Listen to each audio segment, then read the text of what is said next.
Hello दोस्तों। अभी तक हमने रिवीजन किया था लेसन नंबर 10 का। अब हम रिवीजन करेंगे लेसन नंबर 11 का। ठीक है, तो हमने लेसन नंबर 10 में क्या लिखा था? Concept of auditing. और मैंने वहाँ पर वो कहा था कि उसको क्या समझना, आप स्टैट्यूटरी ऑडिट समझकर चलना। मीन्स हम जो भी पढ़ रहे हैं लेसन 10 में उसको स्टैट्यूटरी ऑडिट समझकर चलना।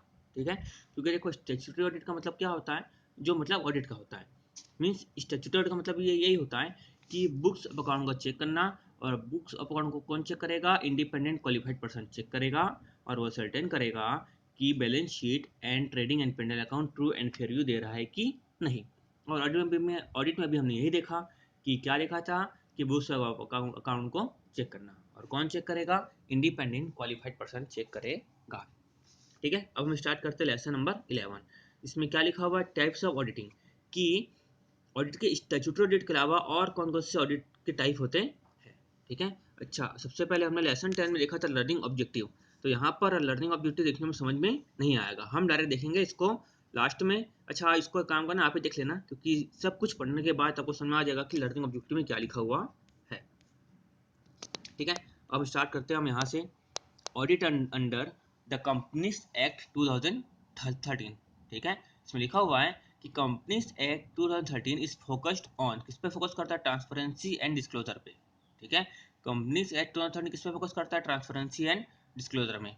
ठीक है, अच्छा दूसरी बात ये है, देखो ये जो लाइन लिखी हुई है, in the new act attempt has been made cover each aspect of corporate functioning under audit by prescribed various types of audit like internal audit and secretarial audit।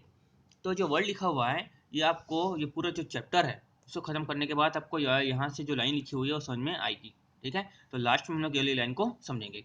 तो पहली लाइन में क्या लिखा हुआ है कि इंटरनल ऑडिट कंपनी ऑडिट किस पे फोकस करता है? ट्रांसपेरेंसी ऑडिट में और डिस्क्लोजर में फोकस करता है। मीन्स जो भी कंपनी काम करेगी वो क्या होना चाहिए? ट्रांसपेरेंट होना चाहिए। शेयर होल्डर्स को मालूम होना चाहिए, स्टेक होल्डर्स को मालूम होना चाहिए कि कंपनी क्या काम कर रही है, किस तरीके से काम कर रही है।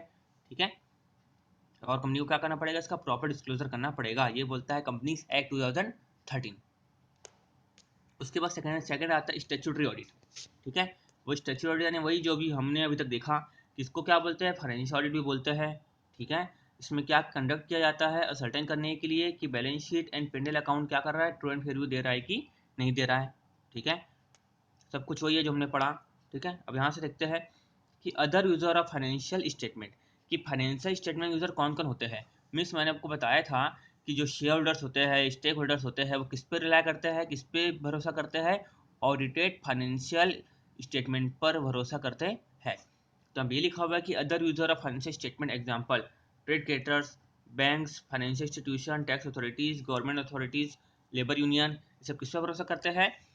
ऑडिटेड फाइनेंशियल स्टेटमेंट भरोसा करते हैं। और वो क्या करते हैं? उसका यूज करते हैं। ठीक है, मीन्स क्रेडिटर देखिएगा कि कंपनी से को से कंपनी की पोजीशन अच्छी नहीं है तो कंपनी से क्या करेगा? क्रेडिटर जल्दी से जल्दी पैसे निकलवाने की कोशिश करेगा। ठीक है, से बैंक क्या करेगा? ऑडिटेड फाइनेंशियल स्टेटमेंट को देखकर क्या देगा? लोन देगा। ठीक है, उसका ये देखते हैं सेक्शन 139 टू 147 के बारे में। Section 139 to 147 under chapter 10 of companies act 2013 certain provision recording statutory audit and auditor. Section 139 contains that at first AGM every company shall appoint an individual और फर्म। इसमें लिखा हुआ है कि हर कंपनी फर्स्ट एजीएम में क्या करेगी? इंडिविजुअल और फर्म को क्या करेगी? अपॉइंट करेगी। और वो ऑफिस को होल्ड करेगा। कब तक होल्ड करेगा? Conclusion of the 6th AGM. और कब तक होल्ड करेगा? कंक्लूजन ऑफ 6th एजीएम तक क्या करेगा? वो हेल्ड करेगा। ठीक है, यहाँ पे लिखा हुआ है। मैं बता दूँ यहाँ पे क्या लिखा था? इंडिविजुअल और फर्म। देखो आप बाद में फ्यूचर में पढ़ो तो आपको डाउट ना हो, इसमें मैं बता दूँ। इसमें क्या लिखा हुआ है कि कंपनी फर्स्ट एजीएम में इंडिविजुअल फर्म को अपॉइंट करेगी। और कब तक उन लोग हेल्ड करके रखेंगे? Conclusion of 6th AGM. ठीक है, लेकिन देखो मैं बता दूं पहली बात यहाँ पे कि जो इंडिविजुअल ऑडिटर है उसको 1 टर्म के लिए अपॉइंट किया जा सकता है। और 1 टर्म होता है 5 कंसेक्यूटिव ईयर का। ठीक है, लेकिन जो फर्म होती है उसको 2 कंसेक्यूटिव ईयर, में 2 टर्म तक अपॉइंट किया जा सकता है। 2 टर्म मीन्स 5 कंसेक्यूटिव ईयर का 2 टर्म्स। एक टर्म होता है 5 साल का, 2 टर्म होता है 10 साल का। ठीक है, तो फर्म के केस में ऑडिटर को अपॉइंट किया जा सकता है कब तक? 2 टर्म तक। टू टर्म तक। एक टर्म कितने होता है 5 साल का, टू टर्म कितने साल का होता है 10 साल का।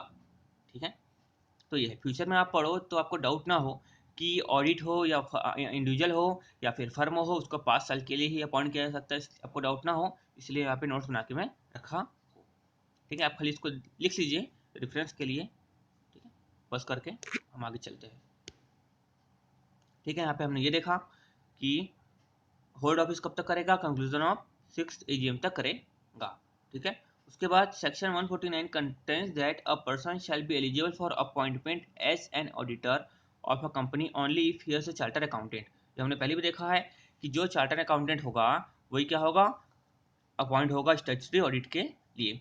अगर फर्म है तो उसके समय क्या लिखेंगे कि मेजोरिटी ऑफ पार्टनर क्या होने चाहिए, प्रैक्टिसिंग चार्टर अकाउंटेंट होने चाहिए। क्या होने चाहिए, प्रैक्टिसिंग चार्टर अकाउंटेंट होने चाहिए। मीन्स अगर कोई कंपनी का एम्प्लॉय है तो स्टैट्यूटरी ऑडिट नहीं कर सकता। हमने ये चीज़ पहले भी देखी है लेसन नंबर 10 में। ठीक है, चलो आगे चलते हैं। कुछ प्रोविजन है स्टैट्यूटरी ऑडिट के बारे में, वही नॉर्मल प्रोविजन है कि जो ऑडिटर है क्या कर सकता है, बुक्स अकाउंट को एक्सेस कर सकता है। ठीक है, पॉइंट नंबर 2, उसके लिए क्या लिखा हुआ है कि इन his report he must state beside other things whether the financial statement represent a true and fair view of statement of affairs of company at the end of financial year। कि वही है कि financial statement true and fair view दे रहा है कि नहीं दे रहा है, अपनी रिपोर्ट में बताएगा। ठीक है, पॉइंट नंबर 3, अगर कुछ क्वालिफिकेशन होती है ऑडिट रिपोर्ट में, अगर कुछ क्वालिफिकेशन होती है ऑडिट रिपोर्ट में तो क्या करेगा, उसको रीजन बताएगा रिपोर्ट में कि किस कारण हमने क्वालिफिकेशन दी है। अच्छा, बात आती है कि क्वालिफिकेशन यानी क्या होता है। ठीक है, रिपोर्ट यानी क्या होता है, तो हम समझते हैं उसका मतलब कि क्वालिफिकेशन यानी क्या होता है, ऑडिट रिपोर्ट यानी क्या होता है, ऑडिट रिपोर्ट किस किस टाइप की आती है, ताकि बार बार ये शब्द आने वाला है तब कंफ्यूजन ना हो। तो हम देखते हैं क्वालिफिकेशन के बारे में। हाँ दोस्तों, अब हम देखते हैं जो बताया टाइप्स ऑफ ओपिनियन के बारे में। ठीक है, तो ओपिनियन कितने कितने टाइप के होते हैं हम देखते हैं। पहला होता है अनमोडिफाइड ओपिनियन, अनक्वालिफाइड ओपिनियन या क्लीन ओपिनियन। ये ओपिनियन कब दिया जाता है, जब फाइनेंशियल स्टेटमेंट क्या होता है, ट्रू एंड फेयर व्यू देता है। तो जब financial statement true and fair view देता है तब ऑडिटर क्या देगा, क्लीन ओपिनियन देगा। ठीक है, उसके बाद आता है एडवर्स ओपिनियन। एडवर्स ओपिनियन कब देता है, एडवर्स ओपिनियन या फिर नेगेटिव ओपिनियन, कि जब financial statement true and fair view नहीं दिया जा रहा है तब ऑडिटर क्या देगा, एडवर्स या नेगेटिव ओपिनियन देगा। अच्छा, उसका मतलब क्या होता है समझिए, इसका एग्जाम्पल दिया हुआ है यहाँ पे कि अगर फाइनेंशियल स्टेटमेंट कैश बेसिस पर बनाया जाता है, क्या बनाया जाता है, कैश बेसिस पर बनाया जाता है, मीन्स क्या होता है, गोइंग अगेंस्ट एक्रूअल प्रिंसिपल। ठीक है, अब हमको फाइनेंशियल स्टेटमेंट कैसा बनाना है, एक्रूअल प्रिंसिपल के बेस पर बनाना है। अगर फाइनेंशियल स्टेटमेंट कैश बेसिस पर बनाया जाता है तो ऑडिटर क्या देगा, एडवर्स ओपिनियन देगा। ठीक है, या फिर सेकंड है कि अगर कोई कंपनी है उसकी मेजर सब्सिडरी है, जो कंपनी है उसकी मेजर सब्सिडरी है उसको क्या किया गया है, कंसोलिडेट नहीं किया गया है, किसके साथ, फाइनेंस होल्डिंग कंपनी के फाइनेंशियल स्टेटमेंट के साथ, तो उस केस में क्या दिया जाएगा, एडवर्स ओपिनियन दिया जाएगा। तो सब्सिडरी कौन सी होनी चाहिए, मेजर होनी चाहिए। ठीक है, अब सेकंड आता है क्वालिफाइड ओपिनियन, कि ऑडिटर कब क्वालिफाइड ओपिनियन देगा। देखो, क्वालिफाइड ओपिनियन जब देता है ना तो ऑडिटर सब्जेक्ट टू का वर्ड यूज करता है। कौन सा वर्ड यूज करता है, सब्जेक्ट टू। मीन इसका ये शब्द क्यों यूज करता है, इसका मतलब ये होता है कि पूरी फाइनेंशियल स्टेटमेंट क्या है, सही है, लेकिन इसको छोड़कर यानी कुछ ऐसी चीज होती है जो गलत होती है या जो सही नहीं होती, तो ऑडिटर क्या बोलता है, सब्जेक्ट टू, इन चीजों को छोड़कर पूरी बैलेंस शीट क्या दे रही है या पूरी फाइनेंशियल स्टेटमेंट क्या दे रहा है, ट्रू एंड फेयर व्यू दे रहा है। ठीक है, तो क्वालिफाइड ओपिनियन किन केसों में दिया जाता है, पहला मान लो डेप्रिसिएशन इज नॉट चार्ज, अगर डेप्रिसिएशन चार्ज नहीं किया गया। और सेकंड कब किया जाता है कि auditor not allowed to visit, मान लो कोई कंपनी है उसके बहुत सारे क्या है डिपार्टमेंट है और किसी एक डिपार्टमेंट में ऑडिटर को क्या विजिट करने नहीं दिया जाता, तो इस पर भी क्या देगा, ऑडिटर क्वालिफाइड ओपिनियन देगा। ठीक है, पॉइंट नंबर 3 आता है डिस्क्लेमर ऑफ ओपिनियन। तो ऑडिटर किन केस में डिस्क्लेमर ऑफ ओपिनियन देगा, तो ये होता है डिस्क्लेमर ओपिनियन अगर ऑडिटर ओपिनियन एक्सप्रेस करने के एबल नहीं होता, अगर ऑडिटर ये बात देखता है कि मैं ओपिनियन एक्सप्रेस करने के एबल नहीं हूँ। देखो, डिस्क्लेमर यानी क्या होता है कि खुद को किसी जिम्मेदारी से मुक्त करना। डिस्क्लेमर यानी क्या होता है, खुद को किसी जिम्मेदारी से मुक्त करना। अगर ऑडिटर ओपिनियन एक्सप्रेस करने के एबल नहीं होता, यानी ओपिनियन एक्सप्रेस करने में सक्षम नहीं होता, तो उस केस में कौन सा देगा, वो डिस्क्लेमर ओपिनियन देगा। ठीक है, उसका एग्जांपल देते हैं कि देखते हैं कि किन किन केसों में ऑर्डर का देगा, डिस्क्लेमर ओपिनियन देगा। देखो अगर ऐसा होता है कि बुक्स ऑफ अकाउंट ने को गवर्नमेंट अथॉरिटीज ने क्या कर लिया, सीज करके रख लिया है। अगर बुक्स ऑफ अकाउंट को गवर्नमेंट अथॉरिटी ने सीज करके रख लिया है, ठीक है, और कोई दूसरा तरीका नहीं है बुक्स ऑफ अकाउंट को प्राप्त करने का, and there is no other means to get them, तो ऑर्डर क्या करेगा, डिस्क्लेमर ऑफ ओपिनियन देगा। मीन्स बुक्स ऑफ अकाउंट है ही नहीं तो क्या चेक करेगा, ठीक है। अब point number 2, only xerox copy are available but no other reliable evidence to support it. Means खाली हमारे पास क्या अवेलेबल है, जेरॉक्स कॉपी अवेलेबल है, ठीक है, और उसको सपोर्ट करने के लिए कोई दूसरा रिलायबल एविडेंस भी हमारे पास नहीं है, तो ऑर्डर क्या करेगा, डिस्क्लेमर ओपिनियन देगा। ठीक है, आपको समझ में आ गया होगा तीनों ओपिनियन के बारे में। आपको ध्यान रखना, ये बाद में भी हम पढ़ेंगे, ये बाद में भी आने वाला है, तो बाद में भी हम सेम यही चीज को ही देखेंगे, ठीक है। तो टाइप्स ओपिनियन कौन कौन से होते हैं, clean opinion, adverse opinion, qualify opinion, disclaimer opinion. Clean opinion कब देगा, जब फाइनेंशियल स्टेटमेंट क्या दे रहा हो, ट्रू एंड फेयर व्यू दे रहा हो। एडवर्स ओपिनियन कब देगा, जब financial statement true and fair view नहीं दे रहा हो। और क्वालिफाइड ओपिनियन कब देगा, जब एक चीज़ों को छोड़कर, मान लो कुछ चीज़ें हैं जो इतनी मेजर नहीं होनी चाहिए जिससे true and fair view effect पड़े, तो एक चीज़ों को छोड़कर अगर पूरी financial statement true and fair view है तो उस केस में क्या देगा, क्वालिफाइड ओपिनियन देगा। और डिस्क्लेमर ओपिनियन कब देगा, जब ऑडिटर खुद को इस एबल नहीं पाता, इस सक्षम नहीं पाता कि ओपिनियन एक्सप्रेस कर सके, तो उस केस में क्या करेगा, वो डिस्क्लेमर ओपिनियन देगा। उसका एग्जांपल भी मैंने बताया था कि मान लो गवर्नमेंट अथॉरिटीज ने पूरी बुक्स ऑफ अकाउंट सीज कर ली है, तो ऑडिटर क्या चेक करेगा, कुछ चेक नहीं कर पाएगा, तो उसे क्या करेगा, डिस्क्लेमर ओपिनियन दे देगा, ठीक है। अब आगे बढ़ते हैं हम लोग। तो ये जो पॉइंट आया था इसलिए हमने समझे थे ओपिनियन के बारे में। तो क्या लिखा हुआ, इन केस ऑफ एनी क्वालिफिकेशन, अगर कुछ क्वालिफिकेशन होती है ऑडिट रिपोर्ट में, तो ऑडिट अगर क्या करेगा, उसको रीजन बताएगा। रीजन कैसे बताएगा, सब्जेक्ट टू लिख के। तो सब्जेक्ट टू इस चीज़ों को छोड़कर, means subject to depreciation chart नहीं किया गया, उस चीज़ को छोड़कर पूरी financial statement true and fair view दे रहा है। उसके बाद नेक्स्ट है, auditor is required to comply with auditing standard. तो ब्रैकेट में आप लिख लो वहाँ पे ऑडिटिंग स्टैंडर्ड, ब्रैकेट में स्टैंडर्ड ऑन ऑडिटिंग, क्या लिखोगे, स्टैंडर्ड ऑन ऑडिटिंग। उसका दूसरा नाम भी है स्टैंडर्ड ऑन ऑडिटिंग, कि ऑडिटर को क्या कंप्लाई करना है, स्टैंडर्ड ऑन ऑडिटिंग का कंप्लाई करना है ऑडिटिंग के दौरान। नेक्स्ट है, in in case auditor suspect to any fraud he must immediately report to same to the government, to the central government. अगर ऑडिटर को कुछ फ्रॉड मिलता है तो क्या करेगा, सेंट्रल गवर्नमेंट को रिपोर्ट करेगा, ठीक है। अब आती है इंटरनल ऑडिट, कि इंटरनल ऑडिट क्या होती है। तो इसमें बता दूँ पहले आपको ब्रीफ में, कि इंटरनल ऑडिटर को अपॉइंट किया जाता है, ठीक है। इसमें क्या होता है कि इंटरनल ऑडिटर को अपॉइंट किया जाता है, और इंटरनल ऑडिटर कौन हो सकता है, सीए भी हो सकता है, कॉस्ट अकाउंटेंट भी हो सकता है, और अदर प्रोफेशनल भी हो सकता है। लेकिन अगर आप सीए को अपॉइंट कर रहे हो तो जो स्टैट्यूटरी ऑडिटर है वही इंटरनल ऑडिटर नहीं हो सकता, ठीक है। जो स्टैट्यूटरी ऑडिटर है वही इंटरनल ऑडिटर नहीं हो सकता। उसके बाद इसमें क्या किया जाता है कि इसमें इंटरनल कंट्रोल सिस्टम को चेक किया जाता है। मीन्स इसमें देखा जाता है कि कंपनी की एक्टिविटीज क्या है, इसका प्रोसेसर क्या है, वो सब देखा जाता है, ठीक है। हम वर्डिंग्स को समझ लेते हैं कि इसका मतलब क्या है, कि सेक्शन 138 ऑफ कंपनीज एक्ट 2013 में इंटरनल ऑडिट के प्रोविजन को बताया गया है, ठीक है। इसमें क्या लिखा हुआ है कि कुछ क्लासेस ऑफ कंपनी ऐसी है जिसको क्या करना है, इंटरनल ऑडिटर को अपॉइंट करना कंपलसरी है, ठीक है। और क्या करेगा, ये क्या करेगा कि जो रिपोर्ट है किसको देगा, बोर्ड ऑफ डायरेक्टर को देगा।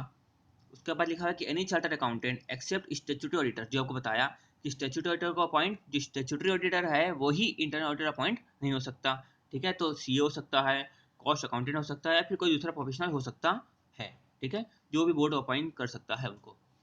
उसके बाद रूल 13 में दिया गया है, कि रूल 13 ऑफ कंपनीज एक्ट में दिया गया है कि कौन कौन सी क्लासेस ऑफ कंपनी को इंटरनल ऑडिटर क्या करना है, अपॉइंट करना है। तो बता दूं पहली बात, एवरी लिस्टेड कंपनी, जो भी कंपनी लिस्टेड कंपनी है उसको तो अपॉइंट करना ही है, उसको तो अपॉइंट करना ही है, ठीक है। उसके बाद पॉइंट नंबर 2 है एवरी अनलिस्टेड कंपनी। अब यहाँ पे 4 पॉइंट दिए गए हैं, ठीक है। उसके बाद यहाँ पे एवरी प्राइवेट कंपनी, इसमें 2 पॉइंट दिए गए हैं। तो मैं इसको बताता हूँ वो याद कैसे रखा जाए, ठीक है। तो हम लोग वहाँ देखते हैं कि याद कैसे रखा जाए। उसके लिए एक मिनट पॉज कर देता हूँ और मैं निकाल लेता हूँ वाले पीडीएफ को। हाँ दोस्तों, ये निकल गया हमारा पीडीएफ। देखो जो इंटरनल ऑडिट किसको करना कंपलसरी है, पहली बात जो भी एवरी लिस्टेड कंपनी है उसको तो कंपेयर करना कंपलसरी है ही। पॉइंट बी में लिखा हुआ एवरी अनलिस्टेड कंपनी हैविंग, जिस तो उसको याद रखने के लिए है 25, 50, 100 और 200, ये याद रखने के लिए है। मीन्स हम लाइन से पढ़ते हैं फिर समझते हैं कि क्या मतलब इसका, कि आउटस्टैंडिंग डिपॉजिट, अगर किसी कंपनी की आउटस्टैंडिंग डिपॉजिट जो है 25 करोड़ या ज़्यादा हो जाती है any point of time during the preceding financial year, अगर प्रीसीडिंग फाइनेंशियल ईयर में कंपनी की आउटस्टैंडिंग डिपॉजिट 25 करोड़ या उससे ज़्यादा हो जाती है एनी पॉइंट ऑफ टाइम में, उस केस में अनलिस्टेड कंपनी को ऑडिट करवाना जरूरी हो जाएगा। ठीक है। पॉइंट नंबर बी यह आता है 50 मीन्स इसका मतलब यह है कि पेड अप शेयर कैपिटल का कंपनी की प्रीसीडिंग फाइनेंशियल ईयर में 50 करोड़ या उससे ज़्यादा हो जाती है, तो उस केस में कंपनी को इंटरनल ऑडिट कराना कंपलसरी हो जाएगा। उसके बाद आता है 100 मीन्स क्या लिखा हुआ है कि आउटस्टैंडिंग लोन्स या फिर बोरोइंग, आउटस्टैंडिंग लोन्स या बोरोइंग फ्रॉम बैंक और public financial institution exceeding 100 crore rupee और more any point of time, किसी भी पॉइंट ऑफ टाइम में, एनी पॉइंट ऑफ टाइम पिछले साल के यानी प्रीसीडिंग ईयर के किसी भी पॉइंट ऑफ टाइम में अगर बोरिंग कितनी हो जाती है 100 करोड़ उससे ज़्यादा, तो उस अनलिस्टेड कंपनी को इंटरनल ऑडिट करवाना कंपलसरी हो जाएगा। उसका लास्ट आता है 200 मीन्स अगर किसी कंपनी का टर्नओवर 2 करोड़ या उससे ज़्यादा हो जाता है प्रीसीडिंग फाइनेंशियल ईयर में, तो उस केस में कंपनी को क्या करना पड़ेगा, इंटरनल ऑडिट करवाना पड़ेगा। इसे मैं याद रखने के लिए बता दिया 25, 50, 100, 200। 25 मीन्स 25 करोड़ की outstanding deposit, 50 means paid up capital 50 crore से ज़्यादा, 100 मीन्स बोरिंग 100 करोड़ से ज़्यादा और 200 मीन्स टर्नओवर। ठीक है, उसको आप याद कैसे रखेंगे समझ लो। देखो याद रखने के लिए कि पहली बात लिस्टेड कंपनी को तो इंटरनल ऑडिट करवाना कंपलसरी है। अच्छा, अनलिस्टेड कंपनी की बात करें तो हम नॉर्मल कंपनी की बात करें तो क्या होता है, किसी भी कंपनी, कोई भी कंपनी या बिजनेस किसके ऊपर डिपेंड होता है, टर्नओवर के ऊपर डिपेंड होता है। तो सबसे ज़्यादा कंपनी का मेनली क्या होना चाहिए, टर्नओवर सबसे ज़्यादा होना चाहिए। तो 25, 50, 100, 200, सबसे ज़्यादा क्या है 200, तो 200 क्या हो जाएगा हमारा टर्न ओवर। ठीक है। अब 25, 50, 100, 200, 100 क्या लिखा हुआ है, आउटस्टैंडिंग डिपॉजिट या फिर बोरोइंग। ठीक है, देखो इसको भी हम लोग कैसे याद रखते हैं, ये 100 यानी क्या होता है, ये 100, ये क्या लिखा हुआ है 100 लिखा हुआ है, यहाँ क्या लिखा हुआ है बोरिंग लिखा हुआ है। देखो हम लोग ऐसे रखेंगे, इसे 100 है, 100 में क्या लगता है 00। ठीक है, अब बोरिंग है, बोरिंग में क्या लगा हुआ है अल्टीमेटली 00। इसका कैसा दिख रहा है, बी के जैसा दिख रहा है, कैसा दिख रहा है ये बी के जैसा। ठीक है, तो 100 मतलब क्या हो जाएगा, बी फॉर बोरोइंग। ठीक है। अच्छा, उसके बाद क्या आता है 25 और 50। ठीक है, 25, 50 में आता है ना डी और P, D for deposit, P for paid up share capital. तो उसको भी ऐसे याद रख सकते हो कि अगर आप व्हाट्सअप से किसी को अनलिस्ट करते हो मीन्स ब्लॉक करते हो, तो क्या होता है हमारी डी पी उसको दिखती है क्या, नहीं दिखती। तो D for deposit, P for paid up share capital. तो आपको ऐसा याद रखना 25, 50, 100, 200। 25 यानी कि डी, 50 यानी कि P, D P, D for deposit, P for paid up share capital. हाँ दोस्तों, यहाँ तक खत्म हो गया था 25, 50, 100, 200। ठीक है, हम आगे बढ़ते हैं पॉइंट नंबर सी में कि भी प्राइवेट कंपनी, जो प्राइवेट कंपनी है तो उस केस में हमको क्या ध्यान रखना, 100 और 200, मतलब जो ऊपर में जो लास्ट वाला था 2, 100, 200 सेम टू सेम यहीं पे ही है 100 और 200। 100 ने क्या था 00, 00 जैसे दिख रहा था बी जैसा ने बोरोइंग। और कंपनी का सबसे ज़्यादा क्या होता है टर्नओवर, कंपनी किसके ऊपर डिपेंड है, टर्नओवर के ऊपर। सबसे ज़्यादा क्या होना चाहिए टर्नओवर। ठीक है, तो 100 करोड़ या उससे ज़्यादा बोरिंग हो गई तो, या फिर 200 करोड़ या उससे ज़्यादा टर्नओवर हो गया तो उससे इसमें क्या करवाना पड़ेगा, इंटरनल ऑडिट करवाना पड़ेगा। ठीक है, चलो हम आगे बढ़ते हैं।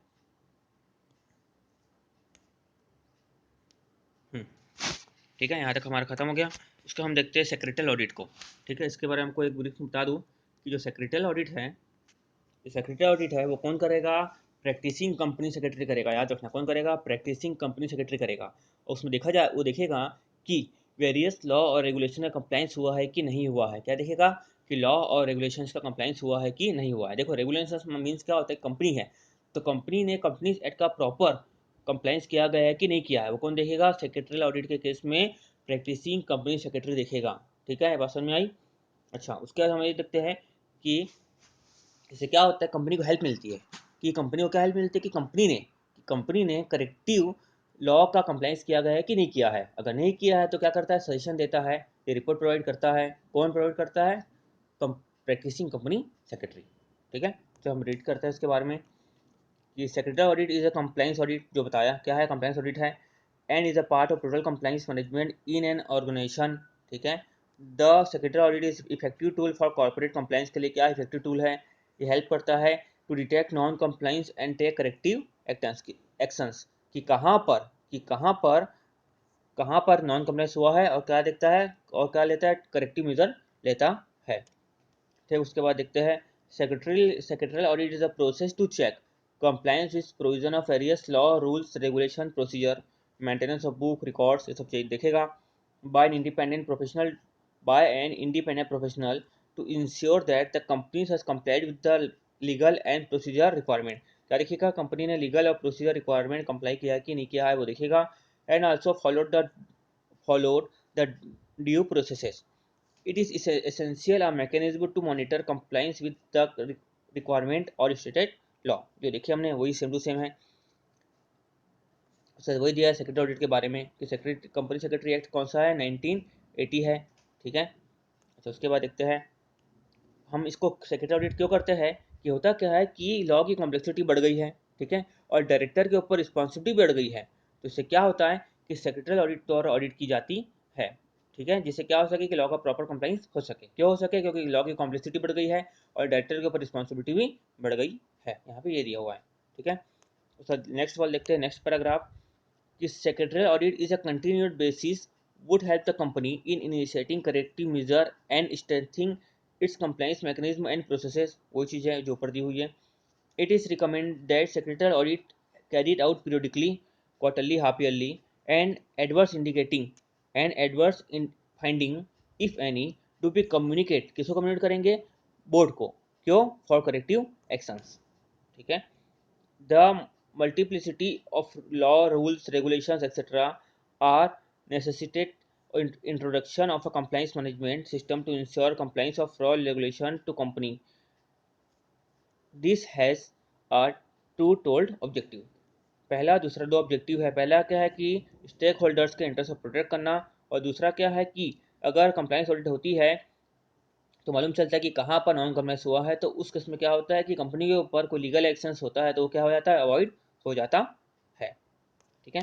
उसके बाद देखते हैं हम लोग, as of now secretarial audit is not mandatory on the companies, however it is optionally undertaken by the companies for maintaining good corporate governance practices। Secretarial audit is a new requirement which has been prescribed under section 204। ये क्या है, new requirement है, किसमें दिया हुआ है, 204 में दिया हुआ है of the companies act 2013। The provision regarding secretarial audit R S follows. पहला है, every listed company other class of company as may be prescribed is required to annex to the board report a secretary audit report। कि उनको क्या है, अगर मे भी prescribe किया जा सकता है, मे भी प्रिस्क्राइब, तो क्या प्रिस्क्राइब किया जा सकता है कि आपको क्या करना है, बोर्ड रिपोर्ट में सेक्रेटरी ऑडिट को अनेक्स करना है, प्रिस्क्राइब किया जा सकता है। पॉइंट नंबर 2, कौन करेगा ये, प्रैक्टिसिंग कंपनी सेक्रेटरी करेगा। पॉइंट नंबर 3, जितने भी जो इन्फॉर्मेशन है, जो आवश्यकता है, वो किसको प्रोवाइड की जाएगी, कंपनी सेक्रेटरी को प्रोवाइड की जाएगी। पॉइंट नंबर 4, पॉइंट नंबर 4 में ये दिया हुआ है कि board is required to explanation in board report to every qualification, observation और adverse remark made by company secretary in his report. कि कंपनी सेक्रेटरी ने अगर उसकी रिपोर्ट में कुछ भी क्वालिफिकेशन दिया है या फिर एडवांस रिमार्क दिया है, ऑब्जर्वेशन दिया है, तो उस बारे में बोर्ड को क्या देना पड़ेगा, ऑब्जर्वेशन देना पड़ेगा, ये बात दी हुई है, ठीक है। उसके बाद देखते हैं हम कॉस्ट ऑडिट के बारे में, क्या देखते हैं हम लोग, कॉस्ट ऑडिट के बारे में हम देखते हैं, ठीक है। अब देखते हैं हम लोग कॉस्ट ऑडिट के बारे में। पहले एक मैं आपको ब्रीफ बता दूं कि कॉस्ट ऑडिट के बारे में, देखो पहली बात यह है कि ये सेक्शन 148 में कवर होता है, ठीक है। तो जो सेक्शन 48 में कवर होता है उनको कॉस्ट ऑडिट करना कंपलसरी है। अच्छा, सो कौन करेगा, जो कॉस्ट अकाउंटेंट इन प्रैक्टिस में है वो इसको करेगा, और उसमें देखा जाता है कि कंपनी ने जो एक्सपेंस किया है उसको, उस पर कंपनी को प्रॉपर रिजल्ट मिल रहा है कि नहीं मिल रहा है, और ये भी देखा जाएगा कि रिसोर्स का प्रॉपर यूटिलाइजेशन हो रहा है कि नहीं हो रहा है, इन सब चीज़ों को देखा जाएगा, ठीक है। बस यही सब जो चीज़ें हैं ये पूरी की पूरी यहाँ पे समझाई गई है। एक बार मैं आपके लिए रीड कर लेता हूँ, हम यहाँ से रीड करते हैं, दस कॉस्ट ऑडिट कंप्राइजेस ऑफ, क्या, verification of cost accounting record, कि कॉस्ट अकाउंटिंग रिकॉर्ड का वेरिफिकेशन किया जाता है, cost report, cost statement, cost data, cost technique etcetera. Point number 2 है, इसमें इंश्योर किया जाता है कि अधेयर टू, इसका मतलब क्या होता है, adhere to the cost accounting plans procedure and objective. Mean जो भी प्लान प्रोसीजर वगैरह चल रहा है वो कॉस्ट अकाउंटिंग के अधेयर चल रहा है कि नहीं, यानी कॉस्ट अकाउंटिंग के मुताबिक चल रहा है कि नहीं चल रहा है, ठीक है। उसके बाद हम देखते हैं, एक सेकेंड,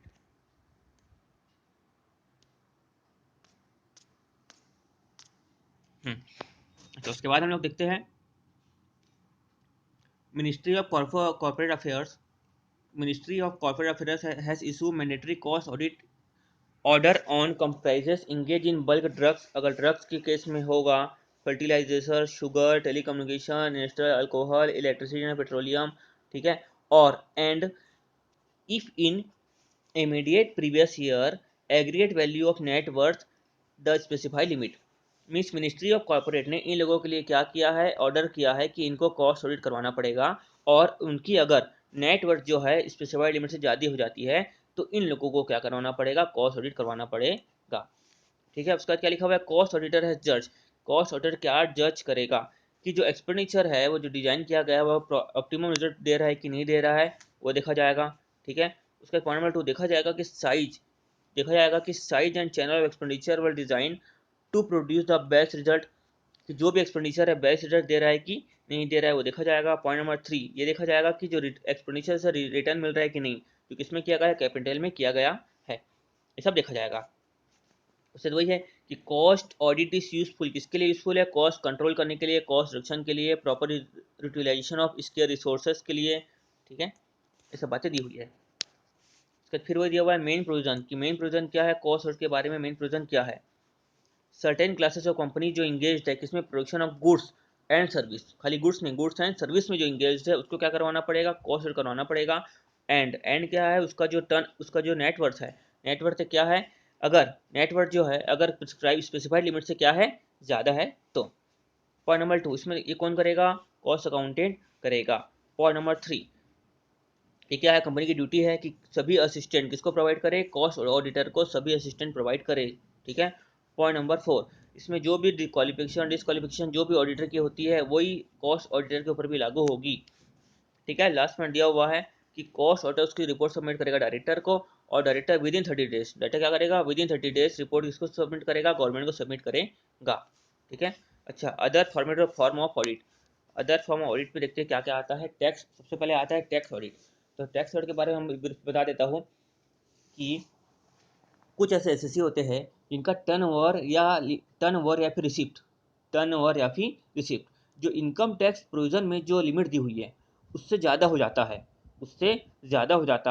देन उस केस में उसको टैक्स ऑडिट करवाना क्या हो जाता है, कंपलसरी हो जाता है। ठीक है, अब ऑडिट कर लेते हैं। देखो यहाँ पे देख लेते हैं, as per the income tax act every person carrying on business host turnover और गॉस रिसीव्ड एक्सीड किससे हो जाता है, 1 करोड़, 1 करोड़ का turnover, 25 lakh in case of profession in the previous year shall get his accounts audited. ठीक है, तो इनको क्या करवाना पड़ेगा, ऑडिट करवाना पड़ेगा। उसके बाद देखते हैं बैंक ऑडिट। देखो बैंक ऑडिट क्यों करवाई जाती है, पहली बात तो ये है कि बैंक में पब्लिक की ह्यूज मनी इन्वॉल्व होती है, बैंक उनको हैंडल करती है। तो ऑडिटर क्या करता है, सर्टिफाई करता है कि जो बैंक ने बुक्स ऑफ अकाउंट प्रिपेयर किया है वो ट्रू एंड फेयर व्यू है कि नहीं। ठीक है। अच्छा, बुक्स ऑफ अकाउंट मेंटेन किस तरीके से करना है, तो उसको कौन बताता है, बैंकिंग रेगुलेशन एक्ट बताता है।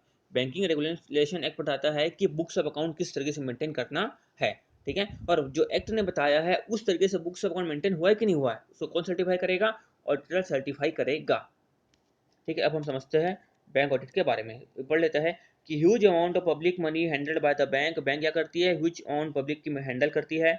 Make it imperative that activities of the industry are closely mentioned and regulated without strangulating the spirit of entrepreneurship. Audit forms an integral and important part of monitoring and regulation। ये हमको मालूम है क्या है, regulation की monitoring के लिए क्या है, ये जरूरी पार्ट है। Auditor auditor have to certify, क्या सर्टिफाई करेगा कि statement of account of the bank at the closure of financial year reveal true and fair view of bank, कि जो अकाउंट है ट्रू एंड फेयर व्यू दे रहे हैं कि नहीं दे रहे हैं। वही जो मैंने बताया सेम टू सेम वही चीज लिखी हुई है। ठीक है, उसके बाद देखा जाएगा advocate provision for non performing asset, कि जो एनपीए है और या फिर बैड डेप्ट है तो उसके लिए कंपनी ने एडवोकेट प्रोविजन बनाया है कि नहीं बनाया है। अब बात आती है कि एनपीए क्या होता है। ठीक है, तो एनपीए समझते हैं कि एनपीए क्या होता है। मैं पहले पीडीएफ निकाल लूँ, उससे थोड़ा पस कर लेता हूँ। हाँ दोस्तों, देखते हैं कि एनपीए क्या होता है। ठीक है, देखो पहली बात, एसेट जो है बैंक एसेट का 2 पार्ट में डिवाइड किया जाता है, परफॉर्मिंग एसेट इसको बोलते हैं पीए, और दूसरा था एनपीए यानी कि नॉन परफॉर्मिंग एसेट। इसका मतलब क्या होता है कि अगर बैंक ने जो एडवांस दिया है उस पर बैंक को इनकम जनरेट होना सीज हो जाता है, या फिर हम ये बोल सकते हैं कि any advance for which interest या फिर प्रिंसिपल रिमेन ओवर ड्यू हो जाता है, out of order remain overdue और out of order for a period more than 90 days. ठीक है, तो उसको उस एसेट को हम लोग क्या बोलेंगे, एनपीए बोलेंगे। मीन्स अगर बैंक ने जो एडवांस दिया है उससे बैंक को इनकम जनरेट होना बंद हो जाता है, या फिर बैंक ने अगर कोई एडवांस दिया है तो उस पर इंटरेस्ट अभी प्रिंसिपल रिमेन ओवर ड्यू रहता है या फिर आउट ऑफ ऑर्डर रहता है। कब तक? मोर देन 90 डेज। तो इसको हम लोग क्या बोलेंगे? एनपीए बोलेंगे। ठीक है, तो ये बात यहाँ पे लिखी हुई थी। ठीक है, तो इसमें क्या देखेगा? प्रोविजन देखेगा, एनपीए के बारे में कौन देखेगा? ऑडिटर देखेगा, और देखेगा all income expenses have been duly accounted for and profit is correctly worked out, कि प्रॉफिट करेक्टली वर्कआउट किया गया है कि नहीं। ठीक है, अच्छा उसका देखते हैं कि कोऑपरेटिव सोसाइटी क्या होती है। ठीक है, देखो होता क्या है ये कोऑपरेटिव सोसाइटी के केस में, कि कोऑपरेटिव सोसाइटी के लिए जो कैपिटल होती है वो ऑल मेंबर्स कंट्रीब्यूट करते हैं। कौन करते हैं? ऑल मेंबर्स कंट्रीब्यूट करते हैं। ठीक है, पर मैनेजमेंट क्या है? कुछ परसेंट। मैनेजमेंट क्या है कि कुछ परसेंट द्वारा मैनेजमेंट किया जाता है, इसीलिए इंडिपेंडेंट पर्सन द्वारा क्या क्या क्या की जाती है? ऑडिट की जाती है। ठीक है, मीन्स क्या है कि it is required by law in India. ठीक है, इसलिए क्या है? क्योंकि कुछ लोगों द्वारा इसका इसको हैंडल किया जाता है, इसीलिए क्या है? इंडिया के लोगों के द्वारा ये करवाना जरूरी है, करवाना आवश्यक है। अच्छा, अब हम देखते हैं इसके बारे में। अच्छा, मदर डेयरी का एग्जांपल क्या क्या होता है आप लिख लीजिए। एक कोऑपरेटिव सोसाइटी का एग्जांपल एक लिख लीजिए आप, मदर डेयरी। जो मदर डेयरी है वो कोऑपरेटिव सोसाइटी का एग्जांपल है। और एक भी लिख सकते हैं आप, कैफे कॉफी डे। ठीक है, जो रेस्टोरेंट चेन है ना कैफे कॉफी डे की, वो भी क्या है? कोऑपरेटिव सोसाइटी का एग्जांपल है। ठीक है, अब हम रीड कर लेते हैं। The certain feature of cooperative society are similar of those companies as if, मतलब इसमें ये लिखा हुआ है पहले पैराग्राफ में कि जैसे जो कंपनी है उसका कौन करता है? मैनेजमेंट दूसरा संभालता है। ठीक है, वैसे ही कोऑपरेटिव सोसाइटी केस में भी ऐसा होता है कि जो कैपिटल है वो बहुत सारे मेंबर क्या करते हैं? कंट्रीब्यूट करते हैं, पर क्या होता है? मैनेजमेंट कुछ लोगों के हाथों में होता है, इसीलिए क्या होता है? कोऑपरेटिव सोसाइटी का ऑडिट करवाना जरूरी होता है। बस ये वही चीज़ यहाँ पे लिखी हुई है। ठीक है, अच्छा अब इंश्योरेंस ऑडिट क्या होता है उसका मैं ब्रीफ बता दूं कि इंश्योरेंस ऑडिट के बारे में, कि कहाँ गया? हाँ, ये रहा इंश्योरेंस ऑडिट। इसके बारे में आपको एक ब्रीफ में बता दूं कि इसमें होता क्या है। इसमें वो जो बुक्स ऑफ अकाउंट, ठीक है, या फिर ऑपरेशन किस तरीके से हो रहा है उसको क्या किया जाता है? इंश्योर किया जाता है। ठीक है, और देखा जाता है कि जो कस्टमर है वो अप्रोप्रिएट प्रीमियम का पेड कर रहा है कि नहीं कर रहा है, वो भी देखा जाता है। अच्छा, उसके अलावा इंश्योरेंस ऑडिट के केस में जो ऑडिटर है उसको IRDA एक्ट का ज्ञान होना चाहिए, IRDA एक्ट के बारे में नॉलेज होना चाहिए। ये बातें इसमें लिखी हुई है, आप रीड कर लीजिएगा। उससे पार्टनरशिप, हाँ दोस्तों हम देखेंगे पार्टनरशिप फर्म की ऑडिट के बारे में। इसको भी बता दूं कि इसको भी करना कंपलसरी नहीं है, लेकिन इनकम में से क्राइटेरिया सेटिस्फाई होने पर इसको करना कंपलसरी हो जाता है। ठीक है, मैनी पार्टनरशिप फर्म क्या होती है? इसको वॉलेंट्री करवाती है। क्यों करवाती है वॉलेंट्री? कि गुडविल का वैल्यूएशन करने के लिए, distribution of share of the deceased partner to their legal heir. ठीक है, तो इस केस में यहाँ पर बहुत सारी पार्टनरशिप फर्म वॉलेंट्री करवाती है। The audit should be carried out as per the term of partnership deed and partnership act। ठीक है, ऑडिट कैसे की जाएगी? पार्टनरशिप डेट को देखते हुए की जाएगी और पार्टनरशिप एक्ट को देखते हुए की जाएगी। ठीक है, अब हम देखते हैं सो पार्टनरशिप ऑडिट के बारे में, है ना। इसको बता देता हूँ मैं कि इसको भी करना लीगली रिक्वायर्ड नहीं है, लेकिन इनकम में से क्राइटेरिया सेटिस्फाई होने पर इसको करवाना जरूरी हो जाता है। ठीक है, कुछ ऐसी जो सोल प्रॉपर्टरशिप फर्म होती है जो वॉलंटरी करवाती है। क्यों वॉलंटरी करवाती है? कोई insurance company, banks, statutory authority किस पे बिलीव करेगी? ऑडिटेड फाइनेंशियल स्टेटमेंट पे बिलीव करेगी। ठीक है, उसके बाद हम देखते हैं गवर्नमेंट ऑडिट के बारे में। इसमें क्या देखा जाता है कि जो गवर्नमेंट के फाइनेंशियल ट्रांजेक्शन है वो प्रॉपर्ली एग्जीक्यूट हो रहे कि नहीं हो रहे हैं। ठीक है, और इसकी ऑडिट करने की रिस्पॉन्सिबिलिटी किसकी होती है, यानी ड्यूटी किसकी होती है? वो ड्यूटी होती है CAG की। किसकी ड्यूटी होती है? CAG की। ठीक है, अच्छा उसका देखते हैं नेक्स्ट, मैनेजमेंट ऑडिट। क्या देखते हैं? मैनेजमेंट ऑडिट मतलब ये क्या होता है कि ऑडिट ऑफ मैनेजमेंट। ये किसकी होती है? ऑडिट ऑफ मैनेजमेंट, यानी कि मैनेजमेंट की ऑडिट होती है। और उसमें इवेल्यूट किया जाता है कि जो मैनेजमेंट है प्रॉपर एबिलिटी के साथ काम कर रहा है कि नहीं कर रहा है। ठीक है, और इसमें कोई टाइम लिमिट नहीं होती। इसमें कोई टाइम लिमिट नहीं होती है कि इतने टाइम लिमिट के लिए ही करना है। ठीक है, इसको हम फास्टली रीड कर लेते हैं। ये क्या होता है? एक इमर्जिंग कॉन्सेप्ट है, नया कॉन्सेप्ट आया है। ठीक है, अमेरिका से आया है। Management audit is an act of evaluation of all activities of all the department. देखो कौन कौन से ऑल द डिपार्टमेंट होते हैं? जो भी कोई कंपनी है या प्रोडक्शन, वहाँ पे कौन से डिपार्टमेंट होते हैं? प्रोडक्शन मैनेजमेंट होता है, सेल्स मैनेजमेंट डिपार्टमेंट होता है। तो सब जो मैनेजमेंट का डिपार्टमेंट होता है वहाँ पर क्या की जाती है? मैनेजमेंट ऑडिट परफॉर्म की जाती है। और इसका मेन ऑब्जेक्टिव क्या आता है कि इंप्रूव करना, प्रॉफिट अर्निंग को इंप्रूव करना, वर्क ऑफ मैनेजमेंट को देखना ऑब्जेक्टिव ऑफ प्रोग्राम को देखना, सोशल ऑब्जेक्टिव फुलफिल हो रहा है कि नहीं, ह्यूमन रिसोर्स डेवलपमेंट देखना कि मैनेजमेंट प्रॉपर इस वर्क को कर रही है कि नहीं कर रही है, ठीक है। उसके बाद लास्ट में देखो क्या लिखा, ये नॉट मैंडेटरी होता है बट रिकमेंडेटरी नेचर का होता है। मीन्स कोई लीगल कंपल्शन नहीं होता, ठीक है, पर क्या होता है, रिकमेंडेटरी होता है। मीन्स लाइक स्टेक होल्डर्स का व्यूज, अगर स्टेक होल्डर्स कंपनी के ऑपरेशन को जज करना चाहता है तो वो रिकमेंड कर सकता है, ठीक है, या फिर मैनेजरियल परफॉर्मेंस चेक करना है तो ऑडिट की जा सकती है। अच्छा, उसके बाद हम देखते हैं फंक्शन ऑफ मैनेजमेंट ऑडिट, कि मैनेजमेंट ऑडिट के फंक्शन क्या क्या है। Management audit identifies objective of organisation, कि इसमें क्या देखा जाता है कि ऑर्गेनाइजेशन ऑब्जेक्टिव है, पहली बात क्या ऑब्जेक्टिव वो देखेंगे, आइडेंटिफाई करेंगे। Point number 2, management audit allocates over objective of organisation in smart parts, over objective किस में डिवाइड करेंगे, स्मार्ट पार्ट्स में डिवाइड करेंगे। फिर पॉइंट नंबर 3 में क्या देखेंगे, रिव्यू करेंगे, क्या रिव्यू करेंगे, स्ट्रक्चर ऑफ ऑर्गेनाइजेशन, कि ऑर्गेनाइजेशन का स्ट्रक्चर क्या है उसको रिव्यू किया जाएगा।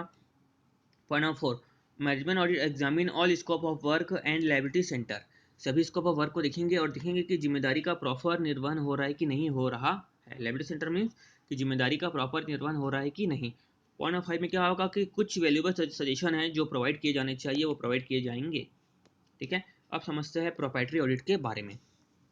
बता दूं कि जो है प्रोप्राइटरी ऑडिट वो क्या होती है, गवर्नमेंट कंपनी या फिर गवर्नमेंट डिपार्टमेंट में अप्लाई होता है, ठीक है। बिकॉज क्योंकि गवर्नमेंट कंपनी गवर्नमेंट डिपार्टमेंट में पब्लिक मनी इन्वॉल्व होती है, ठीक है, और देखा जाता है कि इसमें इम्प्रॉपर एक्सपेंस तो नहीं किया गया है या फिर पब्लिक मनी का वेस्ट तो नहीं किया गया है, ये देखा जाता है कि इसमें प्रोप्राइटरी ऑडिट में। इसको ऑडिट भी कर लेते हैं। Proprietary audit would mean the verification of the following aspect, क्या क्या एक्सपेक्ट को देखा जाता है। पहला, कि proper recording has been done in appropriate books of account, कि प्रॉपर रिकॉर्डिंग की गई है अप्रोप्रिएट बुक्स ऑफ अकाउंट में की गई है। पॉइंट नंबर 2, इसमें क्या देखा जाता है कि मिस यूज़ नहीं किया गया किसका, एसेट का। पॉइंट नंबर 3 में देखा जाता है कि बिजनेस फंड का जो प्रॉपरली यूटिलाइजेशन किया गया है कि नहीं। पॉइंट नंबर 4 में देखा जाता है expected result, the concern is yielding expected result, कि जो कंसर्न है एक्सपेक्टेड रिजल्ट दे रहा है कि नहीं दे रहा है, वो इसमें देखा जाता है। देखो जैसे कि मैं आपको बता दूं, जैसे अपना एग्जाम टाइम होता है तो पापा क्या देखते हैं कि हम जो पढ़ाई कर रहे हैं एग्जाम टाइम में अपनी क्षमता के हिसाब से काम कर रहे हैं कि नहीं कर रहे हैं। मान लो कि हम टाइम बर्बाद करते हैं तो पापा क्या बोलते हैं, एग्जाम टाइम है, पढ़ाई में ध्यान दो, ठीक है। वैसे मैनेजमेंट ऑडिट में भी ऐसा ही होता है, हम क्षमता देखते हैं मैनेजमेंट में क्षमता के हिसाब से काम कर रही है कि नहीं कर रही है, ठीक है। अच्छा, उसका हम देखते हैं the system of proprietary audit is apply in respect of government companies government department, वो जो हमने देखा, इससे वही बातें हैं जो हमने देखा, ठीक है। अच्छा, उसके बाद इफिशिएंसी ऑडिट क्या होती है। इसमें देखा जाता है कि ऑर्गेनाइजेशन अपने रिसोर्स का कैसे यूज़ कर रही है। क्या देखते हैं कि ऑर्गेनाइजेशन अपने रिसोर्स का, अपने रिसोर्सेज का किस तरीके से यूज़ कर रही है, हम लोग यहाँ पे देखेंगे। और कंपेयर किया जाता है कि एक्चुअल रिजल्ट, क्या किया जाता है, कंपेयर किया जाता है कि एक्चुअल रिजल्ट जो है और डिजायर रिजल्ट को कंपेयर किया जाता है और देखा जाता है कि हम जितना चाहते थे उतना एक्चुअल में हमको मिला कि नहीं मिला। मीन्स हम जो चाहते थे उतना एक्चुअल में मिला कि नहीं मिला। तो जैसे पिक्चर का भी सीन है शोले का, उसमें क्या होता है देखो, ये डालोगे उस पिक्चर का, इसमें गौर समझ में आ जाएगा। तू नहीं चाहता मैं बुरे धंधे छोड़कर घर गृहस्थी बसा सकूं। मैंने तुझे क्या समझा था जय, लेकिन तू तू क्या निकला। मीन्स हमने क्या सोचा था और क्या आउटपुट हमको मिला, ठीक है, उसमें ये देखा जाता है, ठीक है। बाकी आप रीड कर लीजिएगा, वही चीज़ें जो बताया, ठीक है। चलो, ये खत्म होता है, इसके बाद हम देखेंगे लेसन नंबर 12 को देखेंगे, ठीक है। वैसे बच्चों में रिवीजन तो बोल रहा हूँ लेकिन करा लगभग पूरा रहा हूँ, ठीक है। चलो, नेक्स्ट देखेंगे लेसन नंबर 12 में।